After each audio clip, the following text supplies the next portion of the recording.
भागवत महापुराण की जय हो। सीताराम जी महाराज की जय हो। राधा कृष्ण भगवान की जय हो। गौरी शंकर भगवान की जय हो। व्यास जी महाराज की जय हो। सुखदेव जी महाराज की जय हो। श्री परीक्षित जी महाराज की जय हो। श्री हनुमान जी महाराज की जय हो। कुंजगिरी बाबा की जय हो। चामुंडा मैया की जय हो। संत समाज की जय हो। भक्त समाज की जय हो। जय जय श्री राधे, जय जय श्री राधे, जय जय श्री राधे। श्याम श्याम श्याम। जय जय श्री सीताराम। नमः पार्वती पतये हर हर महादेव शंभो।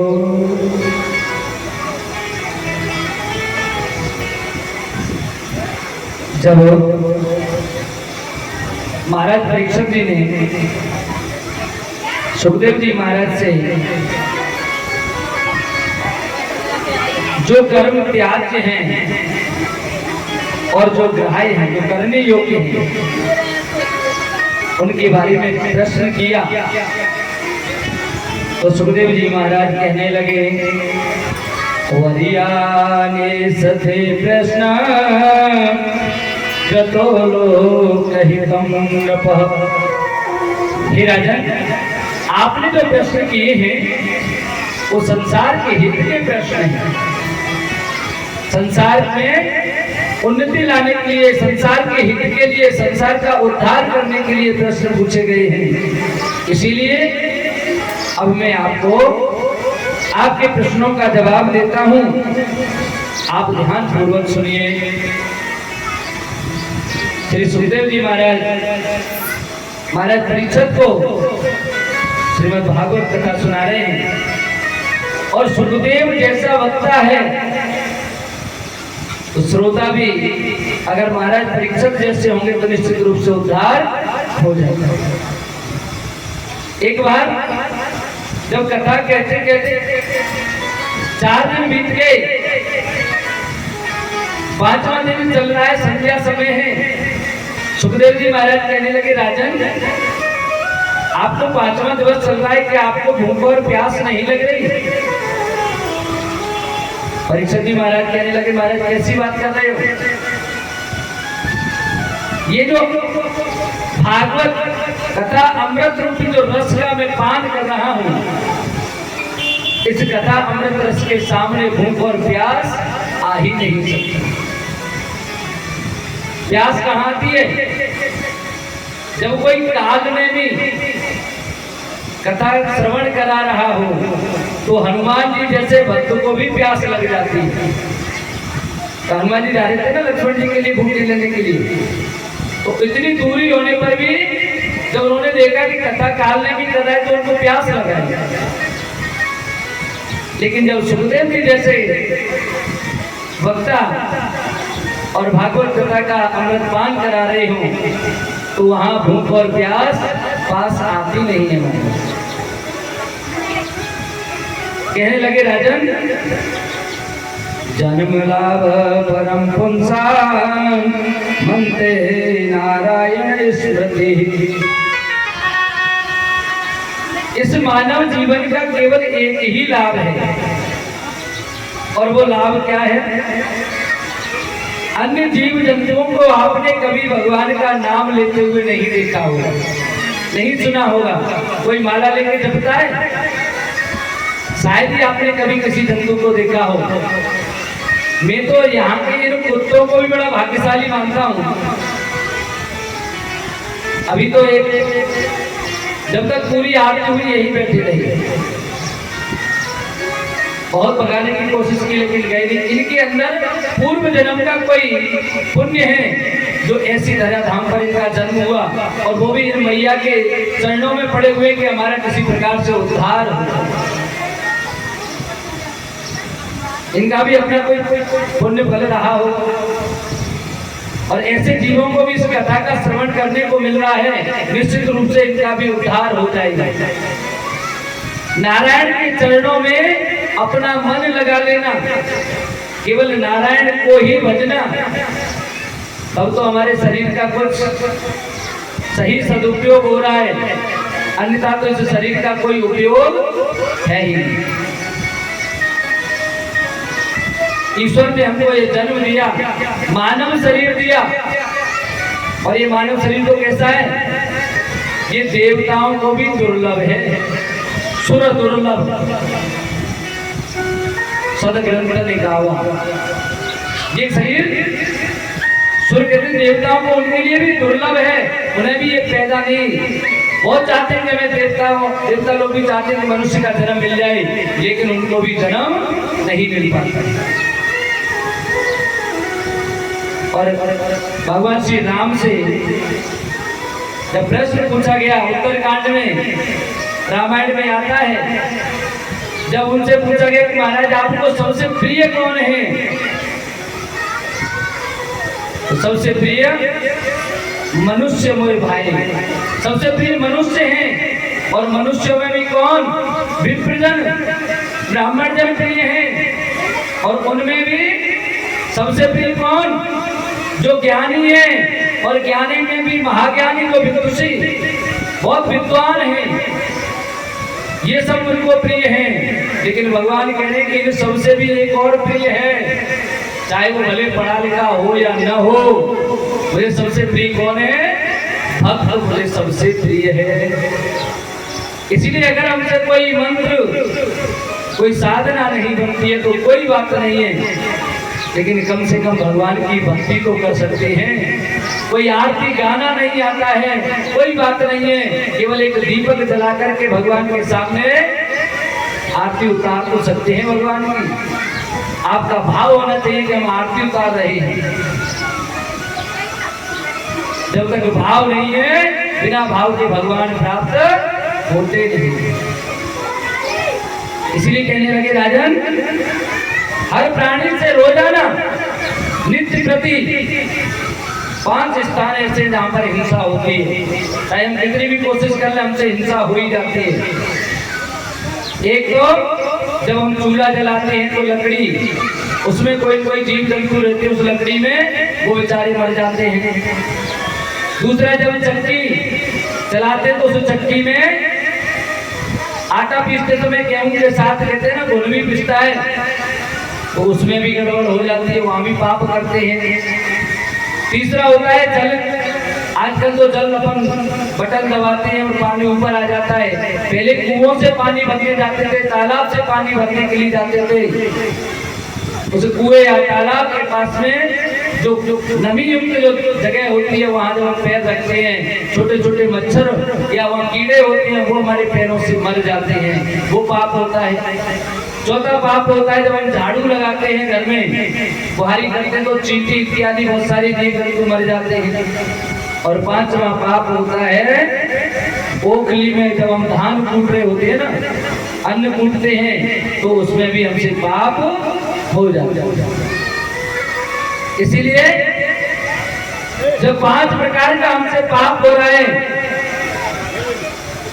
तो हमको कुछ न कुछ पुण्य भी करते रहना चाहिए, और प्रत्येक व्यक्ति करता भी है, ये भी ध्यान रखना।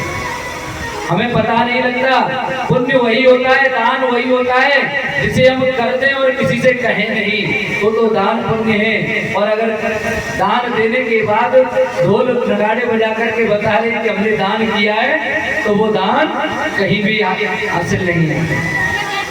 दान के बारे में कहा गया है कि अगर सीधे हाथ से करो तो उल्टे हाथ को पता भी नहीं चलना चाहिए। हमने दान किया, दिन भर दान करने के, देखो हमारे पास 5 महायज्ञ होती हैं। पहला यज्ञ तो ये है कि जब हम भोजन करने बैठते हैं, उस समय अपनी रोटी में से एक टुकड़ा तोड़ करके और पक्षियों के लिए डाल देते हैं। कितने लोग डालते हैं? कोई डालता है? किसी पे इतनी फुर्सत नहीं है, कौन डाले? डालना चाहिए, लेकिन एक और में कोई कभी नहीं आ जाएगी। हाँ, एक रोटी, जो पहली रोटी हम खाने के लिए बैठे तब एक और तोड़ करके पक्षियों के लिए डाल दो, आपकी एक यज्ञ हो गई। दूसरा, गाय के लिए तो रोटी प्रतिदिन घर में निकलती ही होगी, रोटी करने बैठती माता बहने, कितनी रोटी निकालते हैं गाय के लिए? बस एक या दो महिलाएं निकालते हैं, बाकी माताएं नहीं निकालती। अरे मैया हो, आपका पुण्य आप कहीं दान करने न जाएं तो भी घर बैठे दान कर सकती हैं। कम से कम रोटी बना रही है, उसी समय एक रोटी आप गाय के लायक की निकाल दीजिए। अच्छा, कई माताएं तो मैंने देखी है रोटियां तो निकालती है और बड़ी कंजूस टाइप की होती है। इतनी सी लेंगी, अपने लिए आटा लेके एक ही रोटी बनाएंगे पीछे वाली, फिर कहेंगी बहना मैंने तो आज एक ही रोटी खाई है, अब एक ही बना लो 1.25 किलो की, फिर एक ही खाइए। गाय के लिए निकलती 100 ग्राम की, 50 ग्राम की इतनी सी गाय के लिए रोटी अवश्य निकाले प्रतिदिन। तीसरा, तो चींटियां होती हैं उनको हम आटा डाल सकते हैं, चींटियों को आटा चुमाए प्रतिदिन, एक ये भी हो जाती है। घर पर आए हुए अतिथि को, रिश्तेदारों को दुनिया जमाती है, अच्छा उनका सम्मान करती है। अतिथि जिसके आने की तिथि नहीं पता कब आ जाए, अचानक से आए हुए कोई भी जो अतिथि हैं, और हमारे वेदों में ग्रंथों में ये कहा गया है अतिथि देवो भव। अतिथि कौन होता है? देवता होता है। देवता की तरह उसकी पूजा करनी चाहिए, अर्थात उसके लिए हम जल भोजन जो अपने से बन सकता है उतना हमको अवश्य पान कराएं। और अंतिम जब रोटी बनती है ना चूल्हे पर, कुत्ते या कोए के लिए बनाते हैं, एक रोटी वो बना करके अवश्य निकालनी चाहिए। और जो भी गाय को और पक्षियों को, कुत्ते के लिए एक एक रोटी कम से कम प्रतिदिन निकालते हैं, उनके घर में किसी प्रकार की कोई कमी आ ही नहीं सकती। ये वादा है मेरा। बोलो राधे राधे। कहने लगे, हे राजन परीक्षित, अधिकतर मनुष्य तो आजकल आहारम निद्रा भयम मेथुनम सामान्यमेतता, अधिकतर लोगों को केवल खान पान ऐशो आराम की आदत पड़ गई है, इसके अलावा वो और कुछ देखते ही नहीं और किसी दूसरी चीज को सोचते भी नहीं। कथा श्रवण करने कौन जाए? इस समय तो रोटी खाई बस आराम की पड़ी है, कूलर चल रहा है उसमें सोएंगे। इसलिए महाराज इस पशुवित व्यवहार को छोड़ करके, परिवार की मोह माया को त्याग करके, केवल धन ही सब कुछ है ऐसा सोच करके धनोपार्जन अर्थात धन इकट्ठा करने में नहीं लगे रहें, कुछ हरि का स्मरण करें, इससे हमारा कल्याण निश्चित रूप से हो जाता है। कहने लगे, मानव के कल्याणार्थ श्रीमद् भागवत महापुराण का श्रवण महाराज परीक्षित में आप पास कराऊंगा, जिसका श्रवण मुझे मेरे पिता वेद व्यास जी ने मुझे कराया। ऐसा सुनकर के श्री सुखदेव जी महाराज की वाणी को सुनकर महाराज परीक्षित के मन में बड़ी आह्लाद, बड़ी प्रसन्नता हुई। तब कहने लगे सुखदेव जी महाराज के, राजन भगवान श्री हरि नारायण जिनका संकीर्तन करने से ज्ञानियों को ज्ञान प्राप्त होता है, मोक्ष चाहने वालों को मोक्ष मिल जाता है, और सांसारिक आपदाओं से त्रस्त जीवों को भी शांति मिल जाती है। कहा गया है कि कल योग केवल नाम आधारा, कल योग केवल नाम आधारा, कल योग केवल नाम आधारा, कल योग केवल नाम आधारा, सुमेरे सुमेरे कर उधर नहीं पारा, सुमेरे सुमेरे कर उधर नहीं पारा। महाराज मैं आपको ये बताऊंगा कि केवल नाम स्मरण करना, भगवान का नाम लेने से ही हमारी मुक्ति हो सकती है। यही मुक्ति का उपाय है। हे राजन, 7 दिन में मैं आपको इतना क्या कुछ बता सकता हूँ, ये मत सोचना। मेरी मुक्ति का मार्ग ये 7 दिन में कैसे बताएंगे। अंतिम दिन आप कथा श्रवण करने अवश्य आएंगे। सुनना उस दिन सुखदेव जी महाराज ने श्रीमद् भागवत महापुराण के अंतिम श्लोक में क्या संदेश दिया। तब आप कहेंगे महाराज 7 दिन में इतनी बातें कहने की क्या जरूरत थी, पहले ही दिन इस बात को तो कह देते। लेकिन आपको पता है, जब तक किसी बात को कहा जाए उसके लिए माहौल बनाना जरूरी है, विश्वास जमाना बहुत जरूरी है। मैंने प्रथम दिन की कथा में भी कहा, कल भी कहा, जब तक व्यक्ति को किसी वस्तु पर, किसी व्यक्ति पर विश्वास नहीं होता, तब तक कार्य की सिद्धि नहीं होती। विश्वास बहुत जरूरी है। अगर डायरेक्ट पहले दिन ही कह देते, उस संदेश को देखते जो 7वें दिन जाकर के अंतिम श्लोक में दिया, तो इन 12 स्कंदों की आवश्यकता नहीं पड़ती,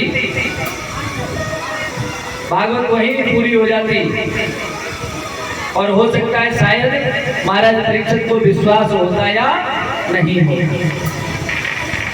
अच्छा, कितने लोगों को विश्वास है कि प्रतिदिन अगर रामायण की 7 चौपाई पढ़े, 7 चौपाइयां जो प्रतिदिन रामायण की पढ़ता है, उसके घर में कभी कंगाली नहीं आती।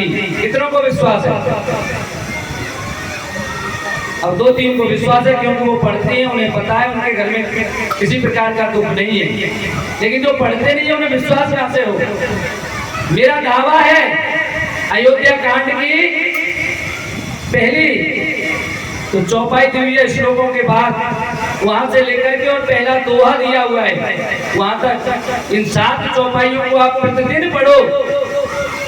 मैं ये तो नहीं कह सकता कि आप टाटा बिल्ला हो जाएंगे, लेकिन ये मेरी गारंटी है कि आपके घर में किसी प्रकार की कोई कमी नहीं रहेगी। केवल 7 चौपाइयां आपको पढ़नी है, लेकिन भैया उसके लिए टाइम कहाँ है? अरे महाराज जी आप क्या बता रहे हो, इसके लिए टाइम है ही नहीं हमारे पास, समय तो निकालना पड़ेगा। भगवत नाम के लिए भी अगर समय नहीं है तो फिर आपके लिए भगवान पे भी समय नहीं होगा। आज कहने लगे कि राजन ये 7 दिन तो आपके लिए बहुत है। क्यों? क्योंकि खट्वांगो नाम राजर्षि ज्ञात्या निहायुषः मुहूर्तात् सर्वमृत्यज्य गतवान् भयं हरिं। खट्वांग राम के जो राजा हुए हैं, उन्होंने तो मात्र 2.5 घड़ी में सब कुछ त्याग करके और भगवान का एकाकार हो गया और मुक्ति को प्राप्त कर लिया। जो व्यक्ति केवल 2.5 घड़ी में ही मुक्ति प्राप्त कर सकता है, आपके लिए तो कम से कम 7 दिन पड़े हैं महाराज। क्या 7 दिन में आपको मुक्ति नहीं मिलेगी? निश्चित रूप से हमको मुक्ति मिल सकती है, लेकिन मुक्ति मिलती कब है? जब मन के विकारों से दूर हो जाए, मन के विकारों को त्याग करके कथा में बैठेंगे तो मुक्ति मिल जाएगी। और मन में कछु उठक पुटक की चल रही हो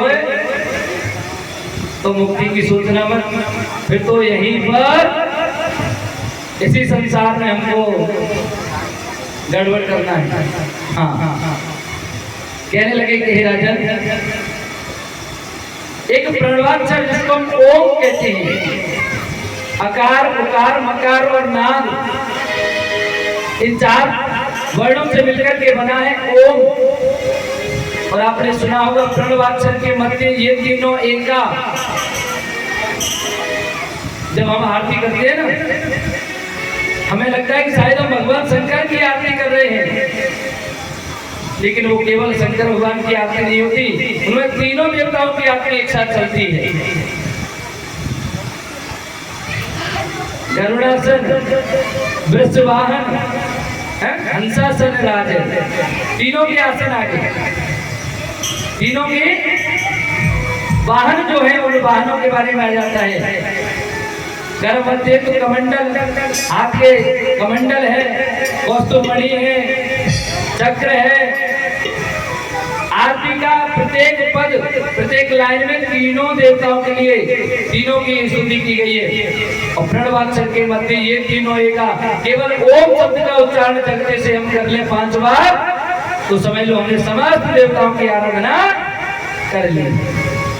कम से कम ओम शब्द का उच्चारण तो कर लेना ही चाहिए, कर ही सकते हैं। अरे कितने लोग करते हैं प्रतिदिन करके ओम का उच्चारण? ये भी नहीं होता। सुबह जाते सही, अरे मेरी चाय कहाँ है? चाय पी करके फ्रेश होने जाना है। किसी को तंबाकू खा के फ्रेश होने जाना है, तो किसी को छुट्टा लगाना है। बिना इसके तो प्रेशर ही नहीं बनते। कहने लगे नहीं महाराज, मुकुंद जो नाम है, आइए इशारा से भजन।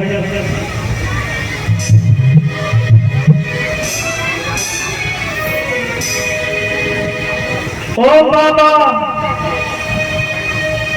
बाबा ढल जा भक्ति के साचे में, तेरी गाड़ी फंस गई खाते में। बाबा ढल जा भक्ति के साचे में, तेरी गाड़ी फंस गई खाते में। ओ बाबा ढल जा, बाबा ढल जा, बताओ ढल जा भक्ति के साचे में, तेरी गाड़ी फंस गई खाते में। बाबा ढल जा भक्ति के साचे में, तेरी गाड़ी फंस गई खाते में। दिया राम, दिया राम, दिया राम, दिया राम, ओ दिया राम, दिया राम, दिया राम, दिया राम।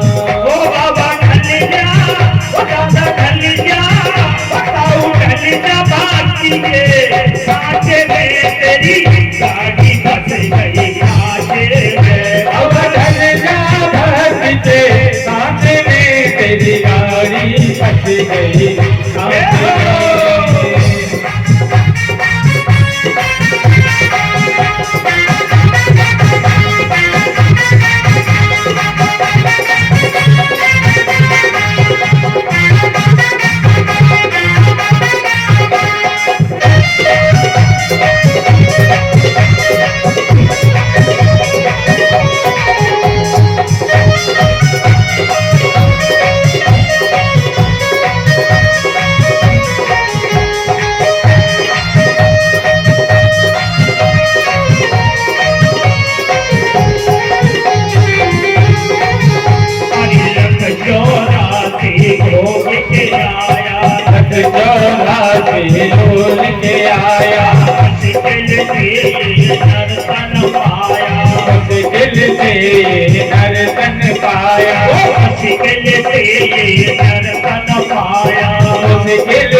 जब पाँच पड़े तेरे कांटे में गाड़ी बच गई घाटे में। बाबा ढल जा भक्ति के कांटे में तेरी गाड़ी बच गई घाटे में। गाँव ढल जा गाई ढल जा अम्मा ढल जा भक्ति के कांटे में तेरी गाड़ी बच गई घाटे में। भगवान का भक्ति के कांटे में तेरी गाड़ी बच गई घाटे में। लगे दूत नैन जब आवे, लगे दूत नैन जब आवे, लगे दूत नैन जब आवे, लगे दूत नैन जब आवे। तीनों एक कर्म गिरावे, तीनों एक कर्म गिरावे, तीनों एक कर्म गिरावे, तीनों एक कर्म गिरावे। जब याद न ले जब बात न लगी तेरे कांटे में तेरी गाड़ी बच गई घाटे में। बाबा ढल जा भक्ति के कांटे में तेरी गाड़ी बच गई घाटे में। सिया राम सिया राम सिया राम सिया राम ओ सिया राम, सिया राम, सिया राम, सिया राम। हरे राम बाबू भजिया बद बिहारी राम बाबू भजिया बद बिहारी, राम बाबू भजिया बद बिहारी राम बाबू भजिया बद बिहारी। जावेगी गोविंदा सारी जावेगी गोविंदा सारी, जावेगी गोविंदा सारी जावेगी गोविंदा सारी। तेरे कांटे में गाड़ी बच गई घाटे में। बाबा ढल जा भक्ति के कांटे में तेरी गाड़ी बच गई घाटे में। बाबा ढल जा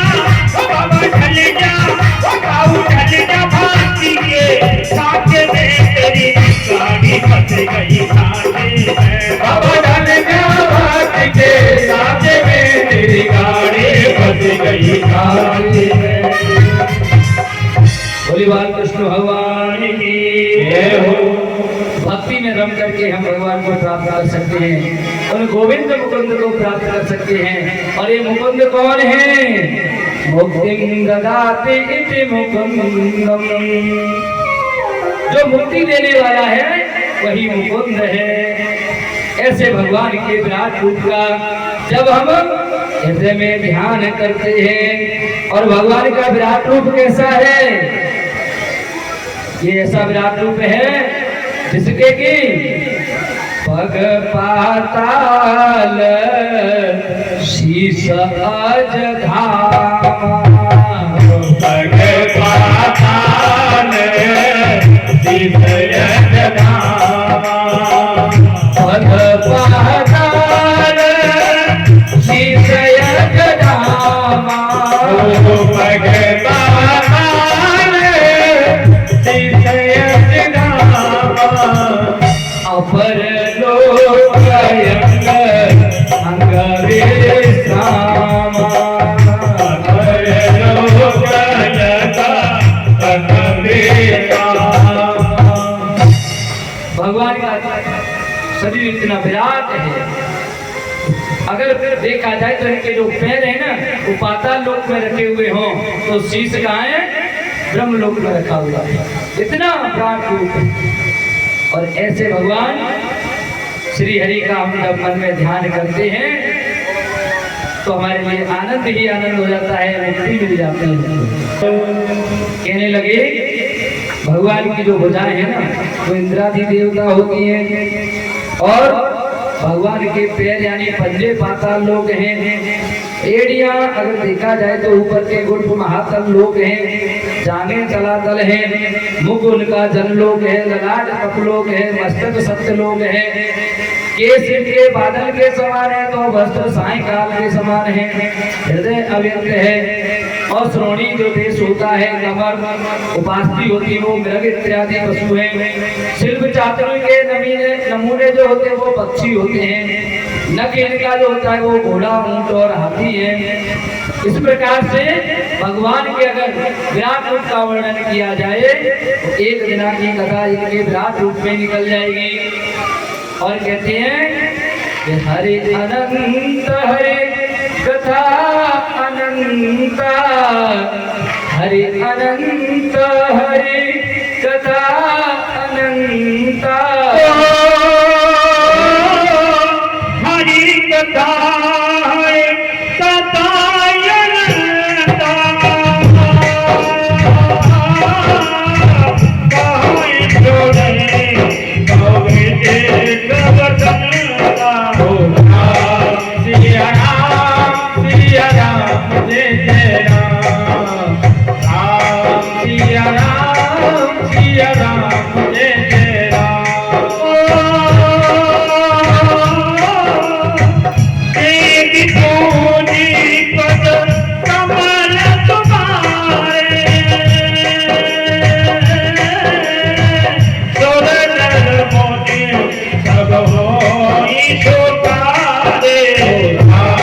सिया राम जय जय राम, राम सिया राम जय जय राम।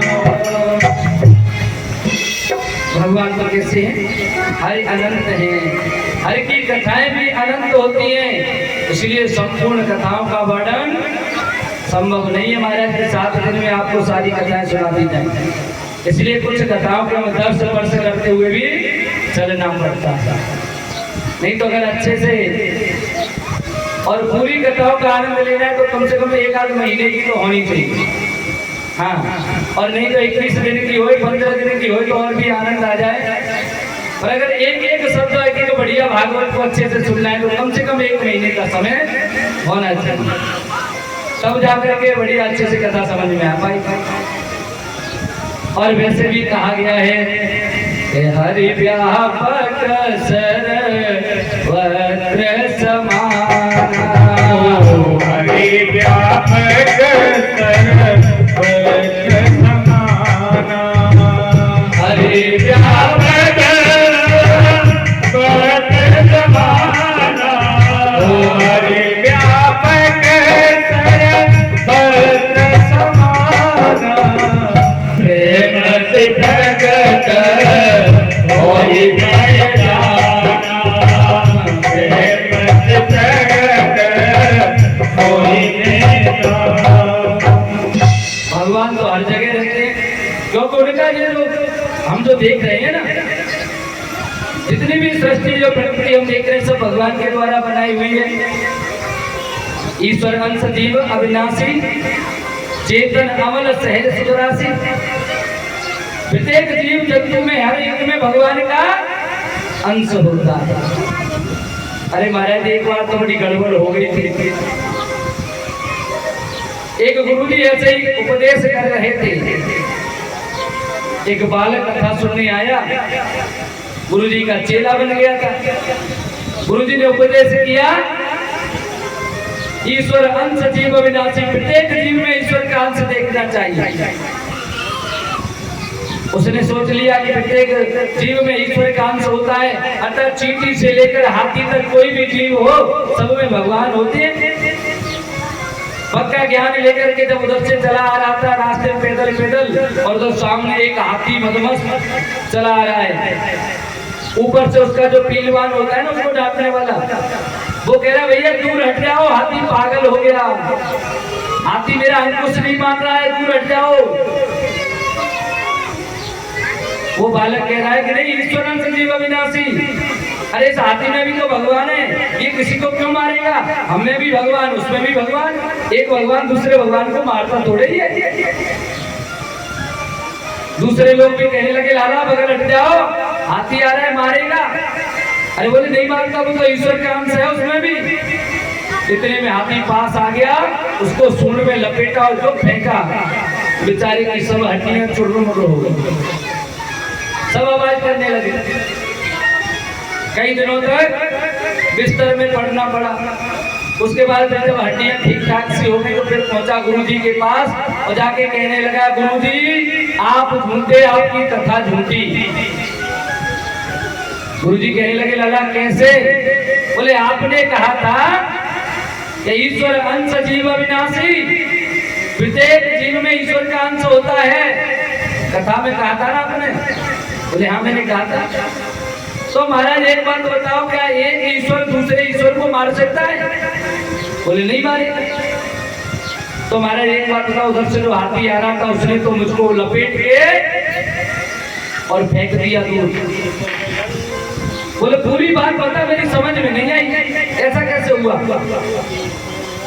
तो कि महाराज ऐसा हुआ था, मैं इधर से जा रहा था, उधर से हाथी आ रहा था, मैं जा रहा था और हाथी आ रहा था और लोग मुझे चिल्ला रहे थे उधर में कि हाथी पागल हो गया, दूर हट जाओ। हाथी पर बैठा हुआ उसको चलाने वाला जो ड्राइवर होता है ना हाथी का, वो भी कह रहा था कि हाथी उसको नहीं मान रहा, दूर हट जाओ। तो लाला को हटा क्यों नहीं? अरे महाराज आपने कहा था कि सब में ईश्वर होता है, मुझे लगा हाथी में भी ईश्वर होगा। तो लाला हाथी में तुझे ईश्वर दिख गया, ये बता ऊपर बैठने वाले पीलवान में ईश्वर नहीं दिखा? बगल में खड़े हुए जो अन्य लोग कह रहे कि उनमें ईश्वर नहीं दिखा? बोले हाँ ये तो मैंने ध्यान ही नहीं दिया। ईश्वर अंश जीव अविनाशी, प्रत्येक जीव में ईश्वर का अंश होता है। अगर तू जो बगल में खड़े हुए लोगों की बात मान लेता या उस पीलवान की बात मान लेता तो तेरी हड्डियां टूटने से बच जाता। इसीलिए ईश्वर तो हर एक में होता है, बस अंतर इतना है कि हम देखते अपने हिसाब से, हम लोग देखते अपने हिसाब से। जो हमारे फायदे वाला व्यक्ति दिख रहा है वो तो हमारे लिए पूजनीय है, और जिससे कोई फायदा नहीं है उससे कोई मतलब ही नहीं। यही होता है ना। श्री सुखदेव जी महाराज कहने लगे, राजन जो सकाम पुरुष है उनके करने योग्य जो कार्य होते हैं उनके बारे में मैं आपको बताऊं। ब्रह्मा जी जो है ना, वो इंद्रियों की पुष्टि को करने के लिए इंद्र की संतान की कामना करने वालों को दक्ष इत्यादि की और धन को चाहने वाले पशुओं की पूजा करनी चाहिए। जो व्यक्ति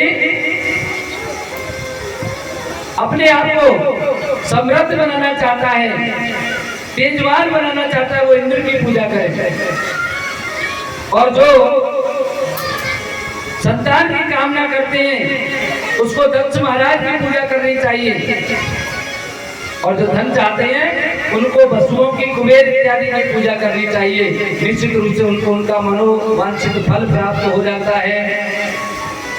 जो सुंदरता, अपने आप को सुंदर बनाना चाहता है उसे चंद्रमा की पूजा करनी चाहिए।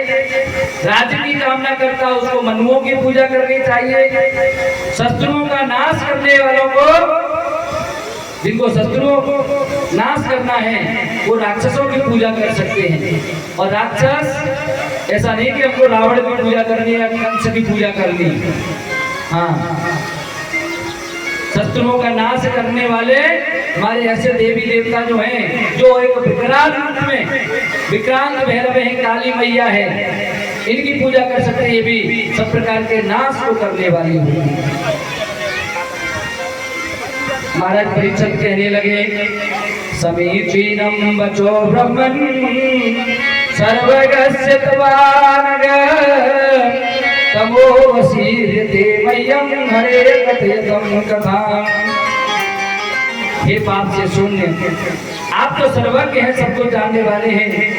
आपकी बात बहुत ही शांति देने वाली है।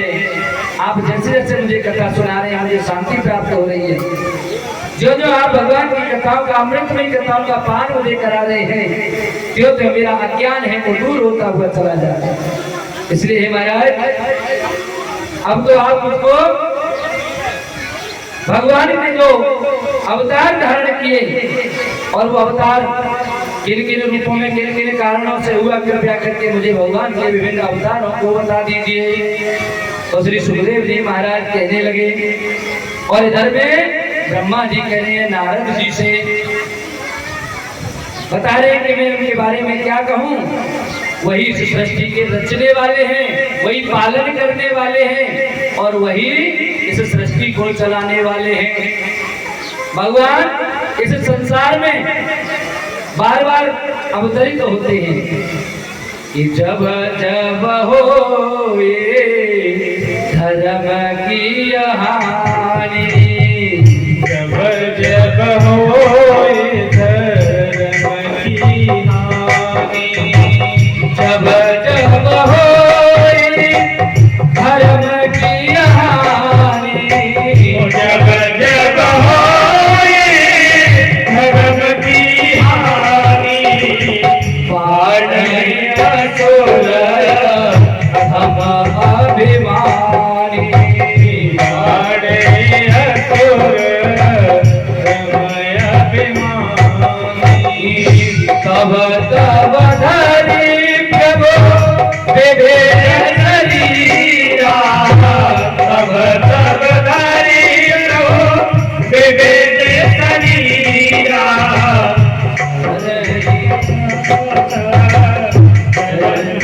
तेरा हरे कृपाले शरण तेरा। श्री राम जय राम। जनरेटर को चालू कर दो भैया जी महाराज। कि जब जब इस संसार में धर्म की हानि होती है, धर्म नष्ट होता है और असुरों का संताप जब बढ़ जाता है, तब तो भगवान विभिन्न प्रकार के रूप धारण करते हैं और विभिन्न प्रकार के रूप धारण करके अपने जन अर्थात सज्जनों का, संतों का, ब्राह्मणों का, गाय का, सबकी रक्षा करते हैं। आइए अब मैं आपको भगवान के विभिन्न जो अवतार में उन अवतारों की कथाएं सुनाता हूँ। जातो रुचेर जनयत स्वयमान स्वयज्ञ आकुति सुनुरमरानत दक्षिणायनम लोकत्रयस्य मेति वरद यताति स्वयं भुवेन मनुना हरिभिर्यनुक्तः। भगवान का अवतार जो धारण किए भगवान ने, पहला अवतार हुआ सनक सनंदन सरकादिक इत्यादि ऋषि हुए। और ये ऋषि कैसे हैं? ये हमेशा 5 वर्ष की अवस्था बनी रहती है। इन सौनकादिक ऋषि, इन 4 ऋषियों के जन्म लेकर के भगवान ने बीतना की और ये बताया कि किस प्रकार से मनुष्य को हमेशा भगवान की भक्ति में लगे रहना चाहिए। और दूसरा जो अवतार हुआ, हे नारद जी, रुचि नाम के प्रजापति हुए, जो कि आकृति नाम की इनकी पत्नी थी। उनके उदर से सुयज्ञ भगवान का जन्म हुआ। इन्होंने सुयज्ञ के रूप में जन्म लेकर के दक्षिणा नाम की अपनी पत्नी से विवाह किया और यज्ञ के जो देवता होते हैं उन देवताओं को पैदा करके बाद में इनका नाम पड़ गया हरि। बोलिए हरि भगवान की। तीसरे हुए कर्दम ऋषि के पुत्र माता देवहूति के यहाँ पर 9 बहनों के साथ में कपिल भगवान का अवतार हुआ। बोले कपिल भगवान की जय हो। ये भगवान के 24 अवतारों की कथा चल रही है और अवतार कैसे हेतु हुए ये तो बाद में हम और विस्तार रूप से बताएंगे। पहले एक एक करके हम जो 24 अवतार हुए उनके बारे में जानकारी लें। चौथा हुआ हे नारद जी, जो चौथा अवतार हुआ वो अनंत भगवान सकल यज्ञ में हिरण्यकश्यप का भाई जो था हिरण्याक्ष, उसने जब पृथ्वी को ले जा करके और रसाताल में छुपा दिया, चारों ओर से विष्णा का परखोटा बना दिया, तो भगवान ने बाराह का रूप धारण करके और उसे हिरण्याक्ष का ओम नमो नारायण किया था। इसलिए भगवान ने बाराह का रूप धारण किया। बोले बाराह भगवान की। और पांचवा अवतार अत्रि ऋषि के यहाँ पर भगवान दत्तात्रेय के रूप में उत्पन्न हुए। छठवां धर्म की पत्नी से नर और नारायण के रूप में भगवान का अवतार हुआ। सातवां अवतार भगवान का बहन जो श्राप दे दिया गया ब्राह्मणों के द्वारा, उनके शरीर से मंथन करके पृथु को भगवान का अवतार पृथु के रूप में हुआ। इन्होंने ही इस धरती मैया की यहाँ से जो संपत्ति होती है प्रकृति की धन इत्यादि, उन संपदा का निचोड़ करके और हमको जीने के लिए राह बताई। इसीलिए इस धरती का नाम पड़ गया पृथ्वी। इसका नाम पृथ्वी किसके नाम पर पड़ा? पृथु महाराज के नाम पर पड़ा। और आठवां जो अवतार हुआ वो अवतार नाभि महाराज की पत्नी है मेरु, उनके उदर से ऋषभदेव भगवान के रूप में हुआ।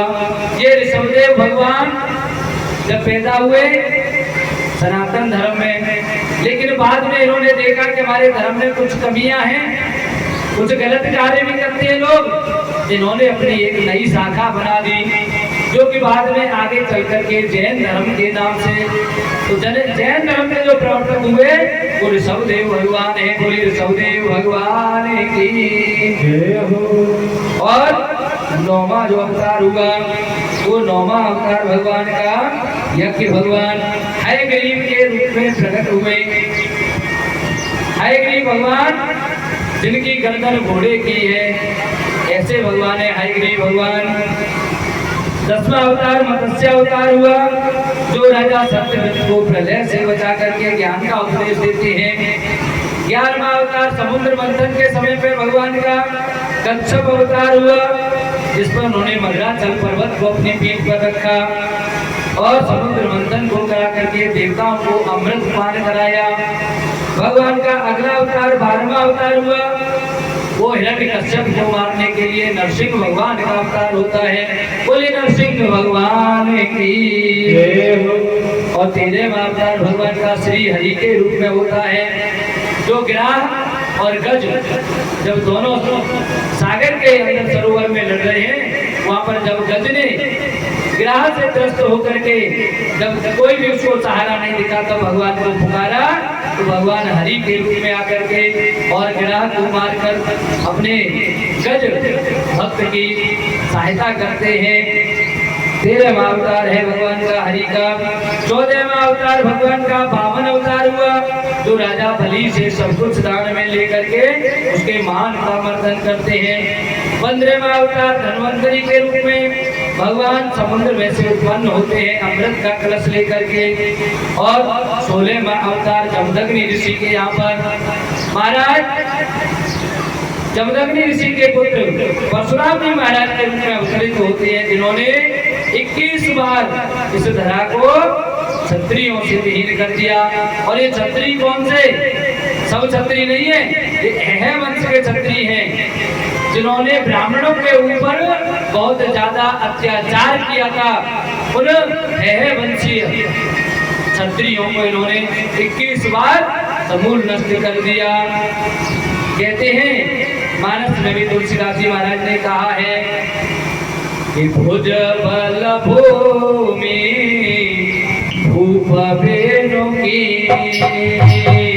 भुज बल भूमि भूप बेनो की, भुज बल भूमि भूप बेनो की, भुज बल भूमि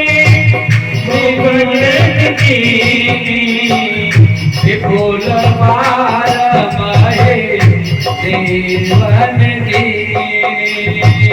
विपुल पार महे देवन की। ऐसा परशुराम जी महाराज के बारे में आता है कि इन्होंने कई बार इस पृथ्वी को और क्षत्रियों से विहीन कर दिया था। 17वां अवतार भगवान का सूर्य वंश में होता है। महाराज दशरथ जी के यहाँ पर राजा रामचंद्र के रूप में बोले रामचंद्र जी महाराज की।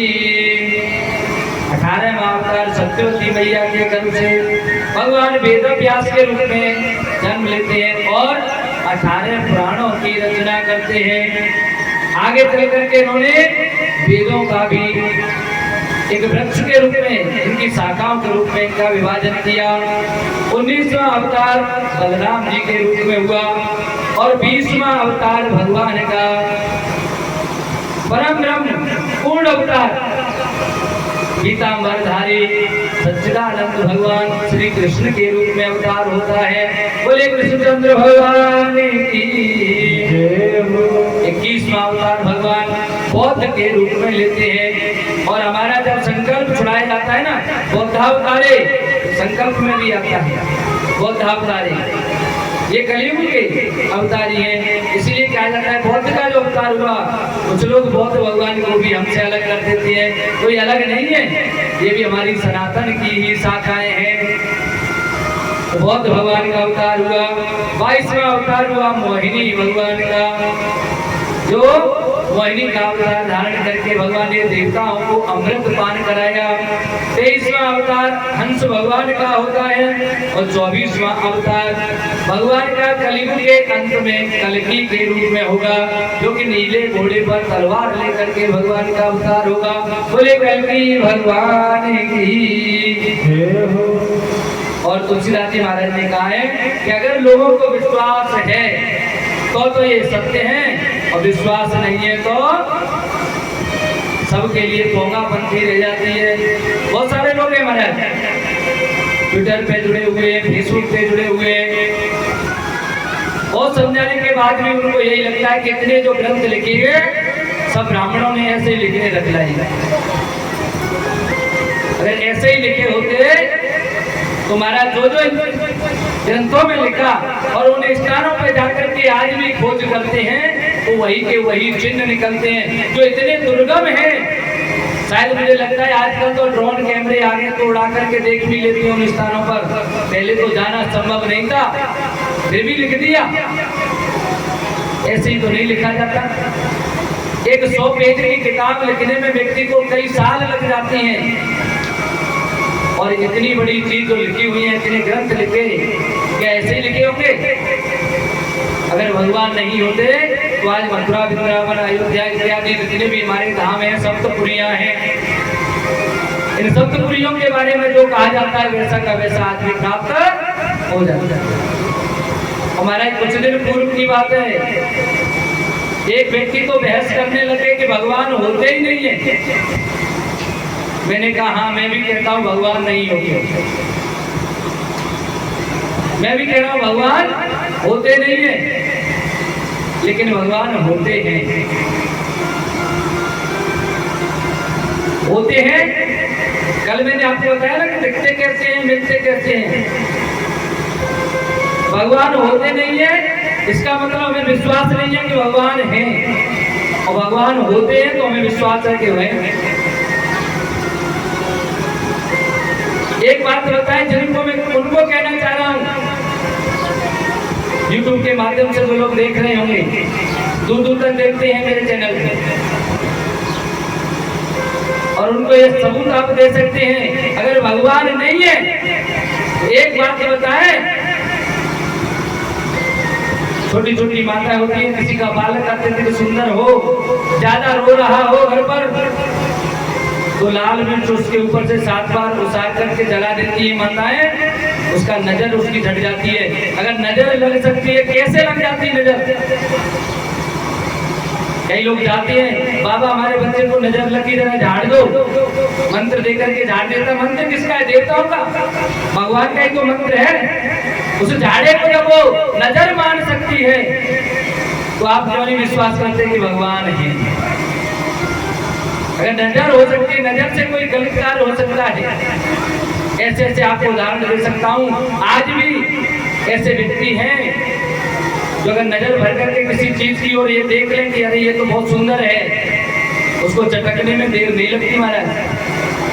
पत्थर की इतनी बड़ी बड़ी पट्टियां होती है ना, घरों पर चढ़ाई जाती है, एक ऐसा व्यक्ति है मेरे मामा जी के गांव में, अगर वो पट्टियां चढ़ रही हैं और आ गया बंदा, उसने निगाह करके देख ली पट्टी बड़ी साबित है, बहुत अच्छी है, देर नहीं लगेगी महाराज पट्टी नीचे आ जाएगी देख करके, इतनी भयंकर नजर है उसकी।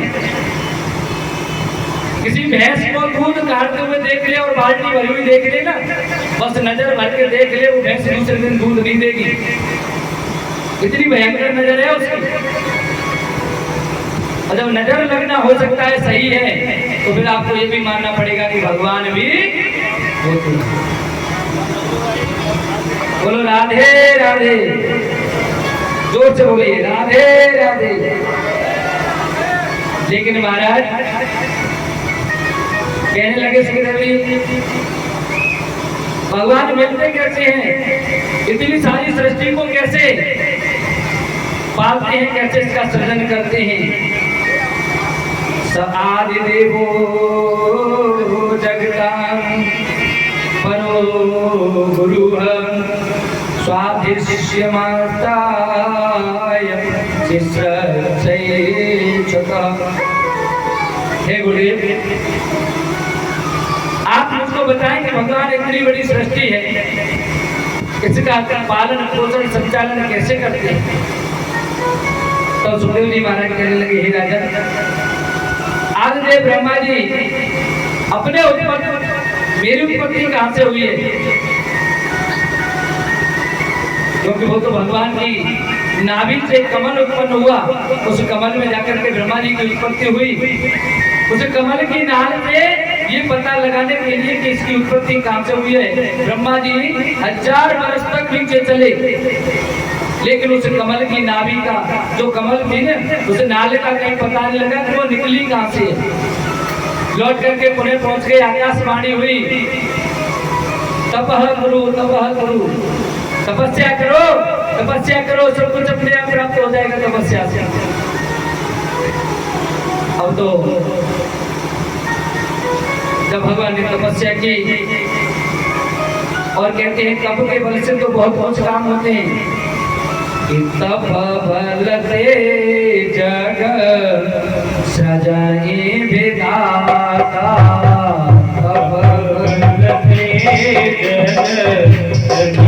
विधाता, तप बल से जग सजाए विधाता, तप बल से जग सजाए विधाता, तप बल विष्णु सकल जगत्राता, तप बल विष्णु सकल जगत्राता, तप बल संग रहे संहारा, तप बल संग रहे संहारा, तप गमन कछु संसारा, तप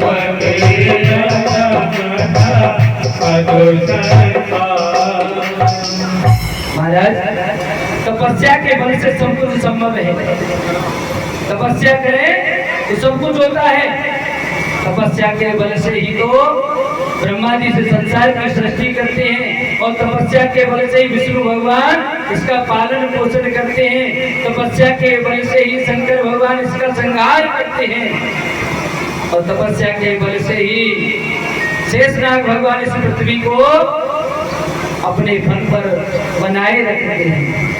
अब इस बात को भी कई लोग तो मानने को तैयार नहीं होते महाराज। एक बार मैंने ऐसे ही कथा में कह दिया, पृथ्वी कहाँ की, पृथ्वी कहाँ पर टिकी हुई है। कहने लगे पृथ्वी तो आकाश में सूर्य के चक्कर लगा रही है, ये कहीं नहीं टिकी। मैंने कहा हमारे ग्रंथों में तो ऐसा लिखा है, पुराणों में, कि पृथ्वी शेषनाग के फन पर है। कहने लगे महाराज ऐसे कैसे मान ले, कुछ लोग कहते हैं कि गाय के सींग पर है, तो मैंने कहा चलो ठीक है मान लिया गाय के सींग पर है, पर गाय कहाँ टिकी है फिर? गाय शेषनाग के फन पर टिकी है। शेषनाग कहाँ टिकी है? बोले शंकर भगवान की गर्दन में। भगवान कहाँ है? बोले कैलाश पर्वत पे। और कैलाश पर्वत कहाँ है? कि हिमालय पर। और हिमालय कहाँ है? धरती पर। और धरती कहाँ है? गाय पर। और गाय कहाँ है? शेषनाग पर। कहने का मतलब यही है, कोई कहीं नहीं है, केवल एक विश्वास होना चाहिए। अगर विश्वास है तो सब ठीक है, विश्वास नहीं है तो कुछ भी ठीक नहीं हो सकता। ये तो वही स्थिति हो गई। एक बार एक व्यक्ति ने अपनी पत्नी से पानी मांगा। अजी सुनती हो? बोले कहिए। बोले मुझे जल ला दो, पीने के लिए जल चाहिए। बोले आप खुद ही ले लो। बोला कहाँ है जल? बोले मटके में। मटका कहाँ है? रसोई में।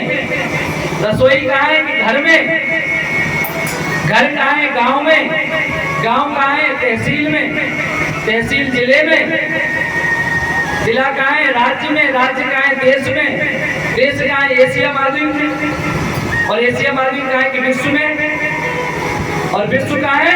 पृथ्वी पर। और पृथ्वी कहाँ है? कि जल में। और जल कहाँ है? घड़े में। इसका मतलब पृथ्वी घड़े में हो जाएगी क्या?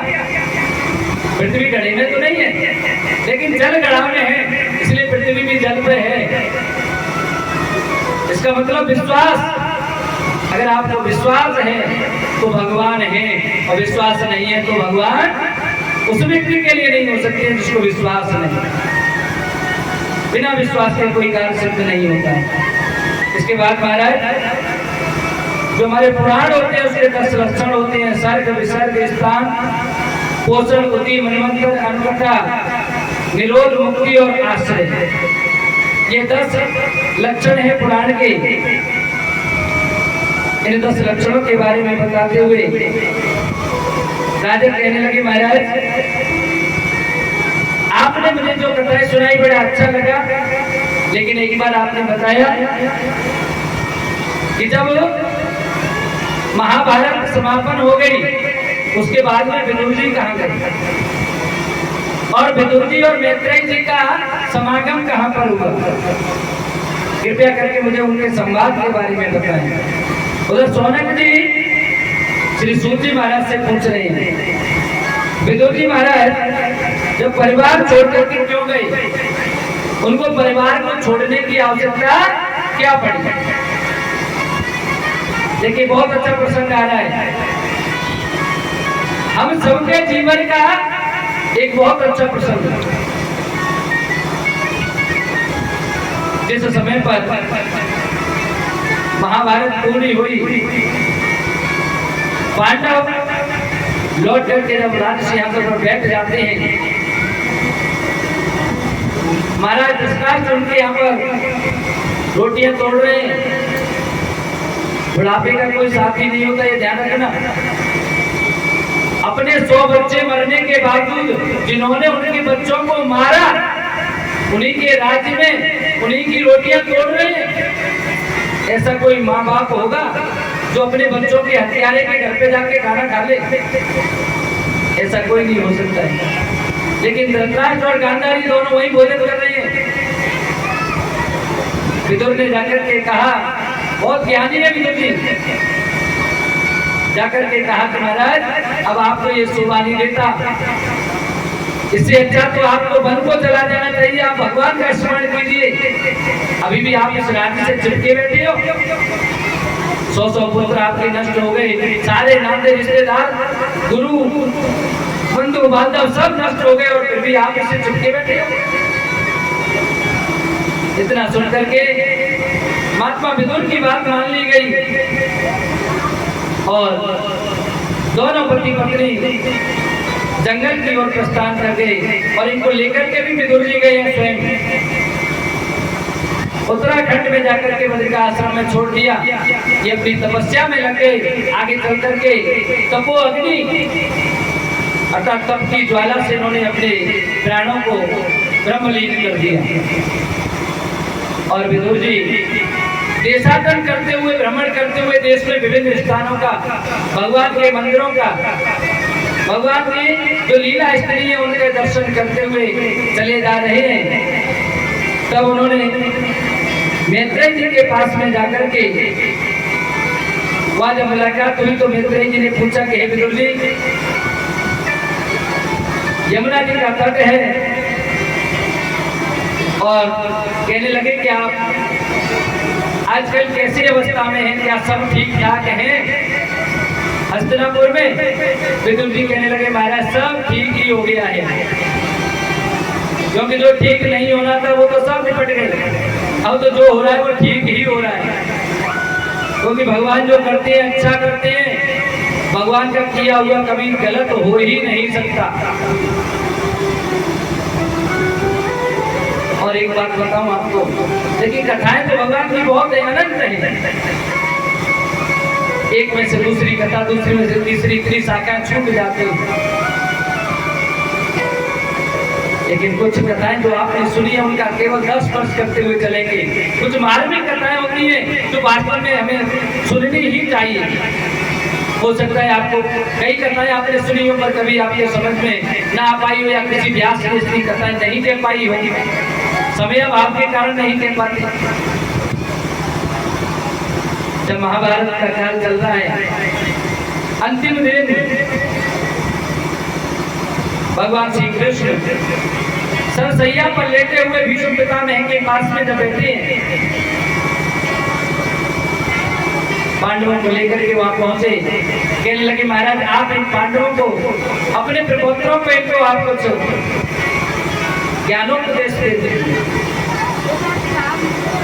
तब पितामह भीष्म कहने लगे कन्हैया मैं जानता हूं शायद मुझसे अच्छा ऐसे पूरे माँ बाप के अंदर किसी ने तुमको पहचान पाया हो, मैं तुमको अच्छी तरह से जानता हूँ। आप जिन पांडवों से मेरे द्वारा उपदेश कराना चाहते हो उनके साथ में होकर के आपने समस्त कौरवों का नाश करा दिया। लेकिन कन्हैया एक बात बताना, आप तो भगवान है ना? कन्हैया कहने लगे नहीं दादा, मैं भगवान नहीं हूँ, मैं तो आपका पौत्र हूँ, मुझे तो आप ऐसे ही मानिए जैसे आपके लिए अर्जुन, भीम और नकुल, सहदेव, धर्मराज, युधिष्ठिर हैं, वैसे ही मानिए। कहने लगे कि सब क्यों अभी भी मुझको छलने का काम कर रही हो? अब तो मैं अंतिम रात्रि में हूँ, आज की रात्रि के बाद कल सूर्य भगवान उत्तरायण हो जाएंगे, कल मैं सरसैया पर अपने प्राण त्याग दूंगा। अब तो कम से कम आप मेरे सामने झूठ मत बोलो, स्वीकार कर लो कि आप ही भगवान हैं। भगवान श्री कृष्ण कहने लगे हाँ ठीक है मान लिया, आप कह रहे हो तो मान लिया, मैं कह, और मैंने तो चिल्ला करके कहा था अर्जुन को, जिस समय उपदेश दिया उस समय मैंने यही तो कहा था कि अर्जुन तू कुछ भी नहीं करेगा, जो करने वाला हूँ तो मैं हूँ, सब कुछ करने वाला मैं हूँ, तू कुछ नहीं करेगा, तेरा तो कर्म है, बस वो कर्म कर। पितामह भीष्म कहने लगे इसीलिए तो कह रहा हूँ कि सब तुमने बहुतों को छला है, आज मुझे भी छल रहे हो। एक बात बताओ, मैं जाते जाते केवल आपसे एक प्रश्न पूछना चाहता हूँ। बोले कहिए क्या प्रश्न है? प्रश्न ये है कि सब आपके होते हुए आपके सामने कौरवों के साथ जो हुआ क्या वो अच्छा हुआ? कन्हैया न चाहते हुए भी मुस्कुरा गए, कहने लगे पितामह आपको क्या लगता है, क्या इन्हें सबको मैंने मारा? कौरवों के नाश का कारण मैं हूँ? अरे मैंने तो कुछ नहीं किया, अर्जुन ने और भीम ने सबको मारा, मैंने तो कुछ नहीं किया मारा। कहने लगे वो तो मैं देख रहा हूँ कि किसने मारा किसने नहीं मारा। निहत्थे कर्ण पर बाण चलवाया आपने, दुर्योधन की जंगाओं पर कमर से नीचे प्रहार नहीं किया जाता द्वंद्व युद्ध में, गदा युद्ध में, और आपने गदाओं से प्रहार करवाया, दुर्योधन को मरवाने का काम आपने किया। और गुरु द्रोण को झूठी खबर सुना करके अस्वस्थता में मारा गया, नर या किन्नर ऐसा बुलवा करके आपने उनको मारने का मार्ग प्रशस्त किया। अन्यथा ये पांडवों में इतनी शक्ति कहाँ थी कि उनको मार पाते? क्या ये ठीक था? कन्हैया कहने लगे, पिता में अगर आप सुनना ही चाहते हो तो एक अटल सत्य सुनो। आप कह रहे हो ना कि मैं राम अवतार, मर्यादा पुरुषोत्तम राम का मेरा अवतार था, आज कन्हैया के रूप में अवतार हुआ तो मैंने ऐसा छलबल करना शुरू कर दिया। पिता में ये समय की मांग होती है। राम का जब मेरा अवतार हुआ तो उस समय के जो राक्षस भी थे, उस समय के जो दुष्ट लोग थे, वो भी मर्यादित थे। रावण माता जनक नंदिनी जानकी को चुरा करके ले गया, लेकिन उसने उनके साथ कभी जबरदस्ती नहीं की। रावण इतना ज्ञानी था, रावण ज्ञानी होने के साथ साथ उसने गलत कार्य भले किया, लेकिन भगवान शंकर का परम भक्त भी था। लेकिन आज का कंस न तो किसी का भक्त है और ना ही उसको किसी प्रकार का कोई ज्ञान है। दुर्योधन न उसका किसी का भक्त है, न उसे किसी प्रकार का ज्ञान है। महाराज उस समय बाली बहुत बड़ा विद्वान था, बड़ा परम तेजस्वी, लेकिन सूर्य भगवान का बहुत बड़ा भक्त भी था। पहले तो जितने भी दुष्ट हुए वो सब मर्यादा में रहने वाले थे, लेकिन आज के दुष्ट मर्यादा में नहीं रहते। इसीलिए मुझे भी अपनी मर्यादा तोड़ करके एन प्रकारेण धर्मो रक्षते रक्षतः, धर्म की रक्षा करनी है। अगर हम धर्म की रक्षा करेंगे तो धर्म हमारी रक्षा करेगा, अगर हमने धर्म की रक्षा नहीं की तो हमारी भी रक्षा करने वाला कोई नहीं है। इसलिए महाराज जब सीधी उंगली से घी नहीं निकलता है तो उंगली टेढ़ी करनी पड़ती है। एक बार गोस्वामी तुलसीदास जी और सूरदास जी आपस में बहस कर रहे। सूरदास कहने लगे, देखो आपके राम हर वक्त धनुष और बाण लेकर के खड़े रहते हैं, ऐसा लगता है जैसे हर वक्त लड़ने के मूड में ही है। गोस्वामी तुलसीदास कहने लगे, बात तो सही है, हम पूछेंगे भगवान से। राम जी से पूछा गया, आप हर वक्त धनुष बाण क्यों रखते हैं साथ में? कहने लगे कि हम पूछेंगे भगवान से जाकर के, आप धनुष बाण क्यों रखते हैं? तो भगवान कहने लगे, तुलसीदास जी हम धनुष बाण रखते हैं आपको दिखाई दे गया, लेकिन जहाँ हम सीता जी के साथ में सिंहासन पर बैठते हैं वहां पे धनुष बाण नहीं होते ना। बोले महाराज वहाँ आपके पीछे खड़े हुए लक्ष्मण भैया, भरत, शत्रुघ्न सबके हाथ में धनुष बाण होते हैं, बस आप ही तो नहीं है। वहाँ अंगरक्षक कितने खड़े हैं। कहने लगे बात क्या है?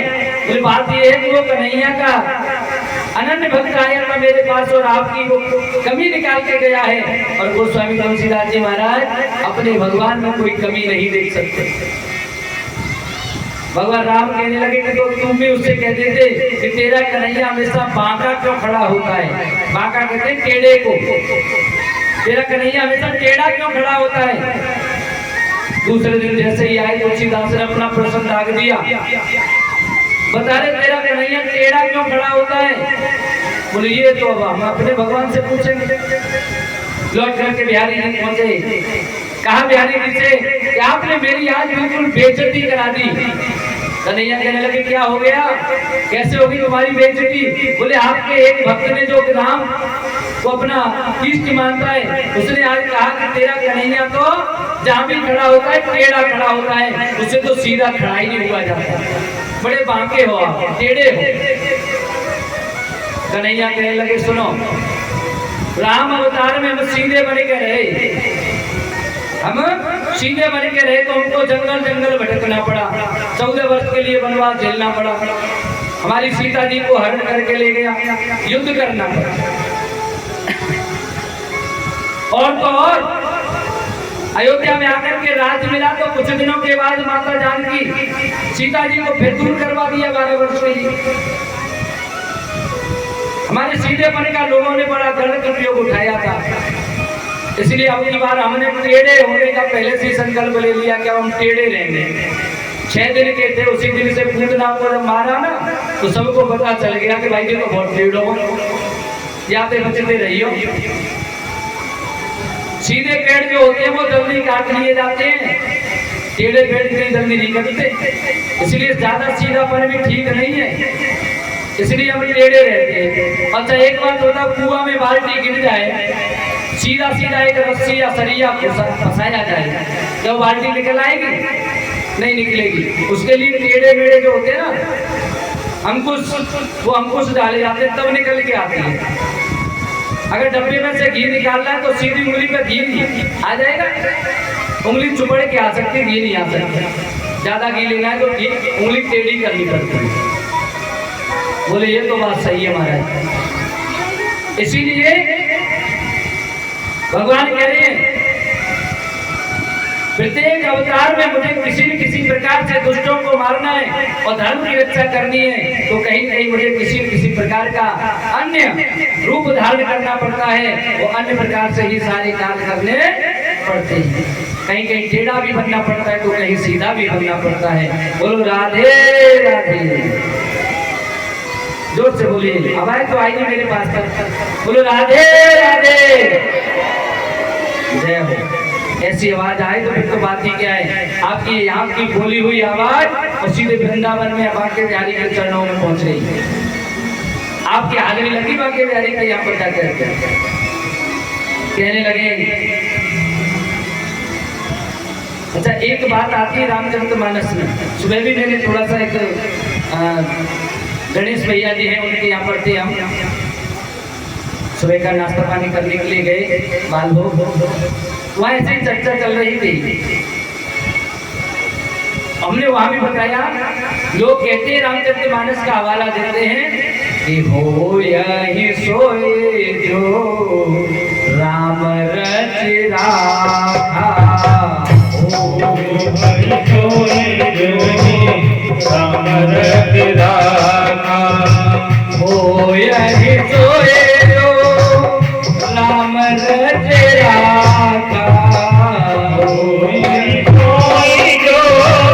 राम रच राखा, ओ कर कर कर आवहि साखा, ओ कर कर कर पैसा। प्रत्येक व्यक्ति एक चौपाई को लेकर के चलता है कि होए सो तो राम रच राखा।